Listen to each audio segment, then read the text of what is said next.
দুর্গাপূজায় প্রসেনজিৎ চট্টোপাধ্যায়ের সিনেমা ঘিরে বাড়তি উন্মাদনা থাকে দর্শকদের। তবে এবার পূজার আগেই ডাক্তার কাকু হয়ে পর্দা মাতাতে আসছেন অভিনেতা। চলতি বছর সিনেমাটির অফিসিয়াল পোস্টার প্রকাশ করেন প্রসেনজিৎ। জানা গেছে সিনেমার কেন্দ্রীয় চরিত্রে দেখা যাবে তাকে। এটি নির্মাণ করেছেন পাভেল, এমনকি পরিচালনার পাশাপাশি সিনেমায় অভিনয় করেছেন তিনি। সিনেমায় একজন আদর্শ চিকিৎসকের ভূমিকা পালন করবেন প্রসেনজিৎ। এর গল্পে মূলত একজন চিকিৎসকের রোগীর প্রতি দায়বদ্ধতা, পরিবারের প্রতি ভালোবাসা এবং নীতিবোধকে তুলে ধরা হয়েছে।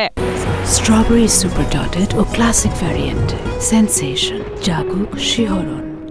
আসলে ছবিটাই যেটা বানিয়েছি অনেকদিন পর, আমার নিজের ধারণা আমরা অনেক কিছু ভুলে যাই, আমরা অনেক কিছু।